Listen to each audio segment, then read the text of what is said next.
जय माता की। जय बोले, जय माता।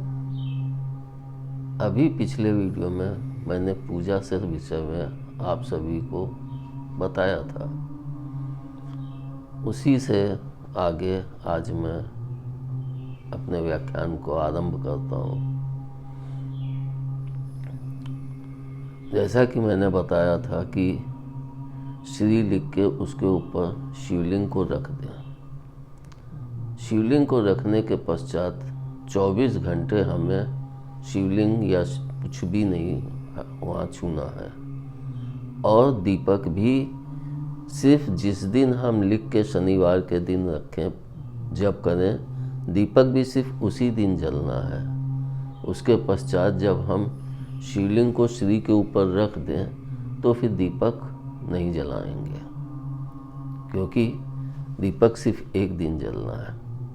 हाँ, हम ये कर सकते हैं कि हम वहाँ पे बैठ के ओम श्री नमो नमः का जप कर सकते हैं, जिससे हमें यह भी रहेगा कि हम दूसरे दिन भी ओम श्री नमो नमः का जप करके श्री शब्द का उच्चारण बार बार कर सकते हैं, जिससे हमारी पूजा में और भी पावर बढ़ेगी।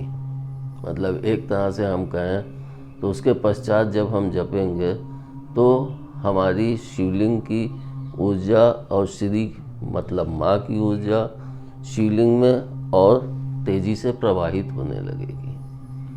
तो हमें क्या करना चाहिए, जब दूसरे दिन 24 घंटे बीत गए, उसके पश्चात जब हम शिवलिंग को उठा के वापस अपने स्थान पर रखें, तो अब शिवलिंग ऐसे ही तो नहीं हफ्ते भर पूरी रखी रहेगी। उसको हमें डेली पूजा तो करनी ही करनी है, नहलाना है, पोंछना है, मतलब पूजा तो करनी है। और पूजा करने के हमें भाव चाहिए। अगर हम ऐसे ही रख देंगे तो हमारा वो भाव कभी भी नहीं जागृत हो सकता, क्योंकि भाव के बिना पूजा होती ही नहीं है। तो हम दूसरे दिन जब 24 घंटे के पश्चात हम शिवलिंग को जब सुबह स्नान कराएं, तो हम बराबर अपने मन ही मन में यह उच्चारण करते रहें, ओम श्री नमो नमः।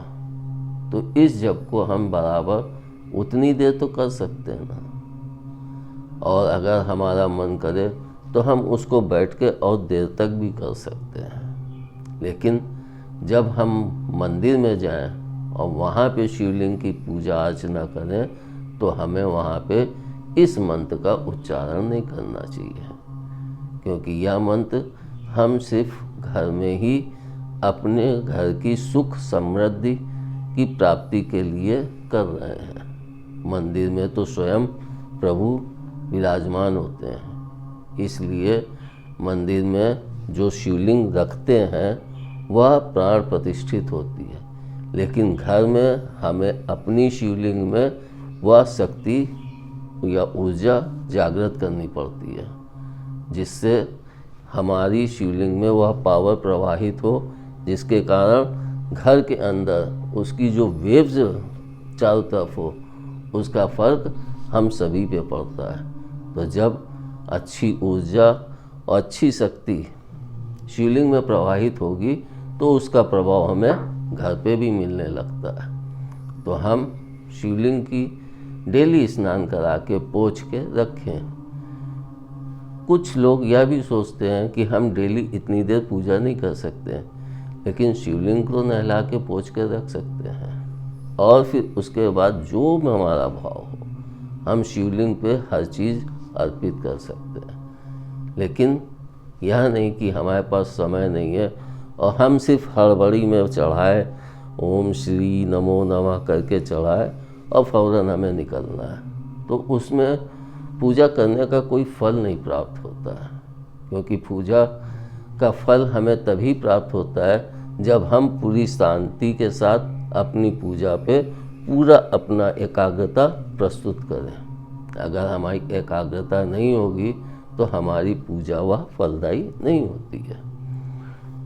हम बैठ के शिवलिंग को स्नान कराएं, दूध से नहलाएं, शहद से नहलाएं, या जो भी हमारा भाव है, तिल अर्पित करें, जौ अर्पित करें, फूल चढ़ाएं, बेलपत्ती चढ़ाएं, जो हमारा भाव हो शिवलिंग पे सभी कुछ अर्पित किया जा सकता है। हाँ, मैं ये जरूर कहता हूँ, डेली अगर हम नहीं कर सकते हैं तो डेली सिर्फ शिवलिंग का स्नान करा के पोंछ के रख, जैसे भी हो आरती किए, प्रभु का ध्यान किए, वो चलता है। लेकिन सोमवार को दिन प्रभु का विशेष दिन होता है, उस दिन तो हमें थोड़ा समय शिवलिंग के पास बैठ के पूजन वगैरह करना चाहिए, जिसका फल भी तो हमें ही प्राप्त होगा। तो अपने लाभ के लिए हम इतना तो कर सकते हैं ना। हम बैठें आराम से, जो भी इच्छा हो उनका श्रृंगार करके फिर शिवलिंग को सजा के तब हम अपने दूसरे कामों में लग सकते हैं। इसके पश्चात जब रात्रि में हम शिवलिंग को पूरी तरह से साफ कर दें, क्योंकि जब वह पूरी तरह से साफ होगा, अगर उस पर फूल पत्ती चढ़े होंगे तो वह शिवलिंग सही ढंग से काम नहीं कर सकता है। और शक्तियाँ रात में ही प्रबल होती हैं। जब शक्तियाँ मतलब शक्ति माँ और ऊर्जा पिता, तो शक्ति रात में ही प्रबल होती हैं। तो इस कारण जब हम रात्रि में शिवलिंग को पोंछ के साफ सुथरा करके फिर उसे वहीं पे स्थापित कर देंगे तो वह अपना वर्क सही ढंग से करेगा। मतलब उसमें जो भी माता पिता की ऊर्जा समाहित हुई है मेरे जप के द्वारा और पूजन के द्वारा, वह प्रभाव शिवलिंग के द्वारा पूरे घर पे पड़ने लगता है, जिसका असर धीरे धीरे हमें महसूस होता है।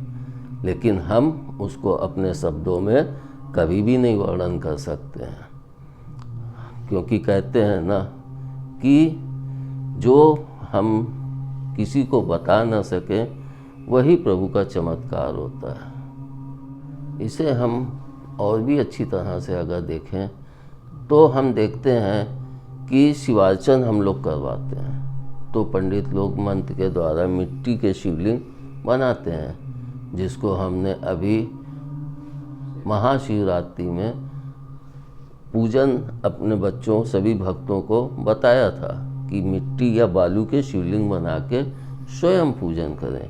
प्रभु सिर्फ मंत्र के ही नहीं भूखे होते हैं, प्रभु आपके प्रेम के भूखे हैं, आपके भाव के भूखे हैं, आपकी श्रद्धा के भूखे हैं। इसलिए हम चाय बना के करें या शिवलिंग पे करें, उससे हमें कोई फर्क नहीं पड़ता है, क्योंकि हमारा भाव दोनों में ही प्रवाहित होता है। तो हम शिवलिंग का अगर हम सोचें कि हम सोमवार को शिवार्चन करें या महीने में एक बार करें तो हम कर सकते हैं, क्योंकि प्रत्येक माह पे एक शिवरात्रि पड़ती है, तो हम उस दिन को भी चुन सकते हैं और उस दिन हम जो भी हमारी इच्छा हो बैठ के अच्छे से पूजन वगैरह करें। और जो हमें 101 बार जप करना है या 1001 बार करना है, हम कुछ भी ले लें, मेवा ले लें, चिरौंजी ले लें या फूल ले लें, जो हमारी इच्छा है। मेवा लिए तो ओम श्री नमो नमः चढ़ाए रख दिए और उस पूजा की समाप्ति के पश्चात हम उस प्रसाद को खा सकते हैं, क्योंकि वह प्रसाद घर पे चढ़ाया है तो हम उसको खा सकते हैं। और मंदिर पे शिवलिंग पे चढ़ा हुआ प्रसाद क्यों वर्जित किया जाता है, उसका सबसे बड़ा कारण है क्योंकि वहाँ पे तमाम शिष्य या मंदिर की देखभाल करने वाले जो कर्मचारी हैं उनको भी तो कुछ खाने पीने को मिले। कहते हैं शिवलिंग का प्रसाद नहीं खाना चाहिए, मगर मेरा मानना है कि शिवलिंग का प्रसाद हम खा सकते हैं, लेकिन दूसरों के लिए भी वह हितकारी हो। जैसे कि कहते हैं कि दूध हम शिवलिंग पे चढ़ाएं तो उसको नाली में बहने की जगह किसी बर्तन में उसको इकट्ठा कर लें और उसे हम गरीबों में कुछ बना के या ऐसे ही दूध का वितरण कर दें। ऐसे ही करेंगे तो वह दूध फट सकता है, लेकिन जैसे भी हो, हम प्रभु को अपना भाव भी अर्पित किए और उसके बाद गरीबों के लिए कुछ प्रभु का प्रसाद मिल गया तो उनका भी भला होगा। कुछ लोग कहते हैं कि शिवलिंग पे जो दूध चढ़ाते हैं उसको नहीं ग्रहण करना चाहिए, लेकिन मेरा जो मैंने अपने ध्यान में जो ज्ञान प्राप्त किया उसके अनुसार शिवलिंग पे जब हम दूध चढ़ाते हैं, लेकिन उसको पहले पूरा साफ़ कर लें, मतलब जल से धो के साफ़ कर लें, फिर हम जब उस पर दूध चढ़ाते हैं तो वह दूध शिवलिंग पे चढ़ने से उस दूध में धातु और शिवलिंग मतलब पत्थर का दोनों का ही अंश उसमें आ जाता है, जिसको पीने से हमारे शरीर में बल और शक्ति दोनों ही की प्राप्ति होती है। इसलिए यह नहीं सोचना चाहिए कि हमें शिवलिंग पे चढ़ा हुआ दूध नहीं पीना चाहिए, लेकिन शिवलिंग कैसा हो यह भी ध्यान रखें। नीचे का अर्घा पीतल का मतलब धातु का, जैसी आपकी श्रद्धा हो। आप सोने का बनवा सकते हैं तो सोने का बनवाइए, चांदी का बनवा सकते हैं अर्घा, चांदी का बनवाइए, लेकिन बटिया पत्थर की ही रहेगी। चढ़ा के उसका दूध हम प्रसाद के रूप में ले सकते हैं और उसके जो दूध को हम गरीबों में वितरित भी कर सकते हैं, जिससे हमें हृदय में मजबूती भी प्राप्त होगी और सभी हड्डियों में मतलब हर चीज़ में हमें उसका प्रभाव धीरे धीरे एहसास होने लगेगा। हम अगर देखें तो शिव भक्तों में कितनी ऊर्जा होती है। ऊर्जा का कारण ही प्रभु का संपर्क है। जितना हम उनके संपर्क में रहेंगे उतनी ही अधिक हम ऊर्जा की प्राप्ति कर सकेंगे। तो मेरा तो यही मत है कि शिवलिंग का प्रसाद हम खा सकते हैं। तीसरी बात जो सबसे बड़ी चीज़ है कि हम शिवलिंग को जब पूजा वूजा करके और उसके पश्चात जब हम अपने कार्य में लगें तो हम अपने दिमाग में कोई बर्डन ना रखें कि हम प्रभु को यह नहीं अर्पित कर पाए, हम प्रभु को यह चीज़ नहीं अर्पित कर पाए। अगर हमारे पास आज पैसा होता तो हम प्रभु की और अच्छे से सेवा करते, क्योंकि प्रभु सिर्फ आपके चढ़ाए हुए उससे ही नहीं प्रसन्न होते हैं। प्रभु प्रसन्न होते हैं आपके प्रेम से, आपके भाव से। इसलिए हम कभी भी यह ना सोचें कि हमारे पास धन नहीं है तो हम ऐसे करें या वैसे करते, और अगर धन है तो हम और अच्छे से करें और ऐसे करें कि हमारा भी भला हो और चार जो गरीब हैं उनको भी हम कुछ उपलब्ध करा सकें। प्रभु को अर्पित करें और उसके बाद हम उन लोगों को भी वह प्रसाद के रूप में वितरित करके उनकी भी सुधा की पूर्ति कर सकते हैं। प्रभु ने इस धरा पे सबको भोजन करने का पूरा इंतजाम किया हुआ है, क्योंकि हम कहते हैं ना कि व्यक्ति भूखा उठता तो है लेकिन भूखा सोता नहीं है। ऐसा क्यों? क्योंकि प्रभु रात दिन कि हमारा कोई बच्चा भूखा न सोए। जैसे कि हम माता पिता लोग सोचते हैं कि हमारा बच्चा भूखा होगा तो वह उसके लिए पहले से ही तैयारी करके रखते हैं। तो उसी तरह से प्रभु भी अपने बच्चों के, जो हम सभी हैं इस पृथ्वी पे, प्रत्येक इंसान प्रभु का बच्चा ही है और प्रत्येक इंसान की भूख की क्षुधा वो हमेशा शांत करते रहते हैं। लेकिन हम लोग अपने लालच के कारण, अति भोजन के कारण अपने को बीमार भी कर लेते हैं और अपनी सोच के कारण एक तरह से दिमाग को भी भ्रष्ट कर लेते हैं। मतलब सही दिशा में दिमाग भी अपना कार्य नहीं कर पाता है और हम दूसरों की सेवा भी न करने के कारण हमारे शरीर में और दिमाग में एक अशांति सी रहती है, जिसके कारण मैंने देखा है कि कई अमीर लोग किसी गरीब का मजाक भी उड़ा देते हैं, दुत्कार भी देते हैं, लेकिन वह उचित नहीं है।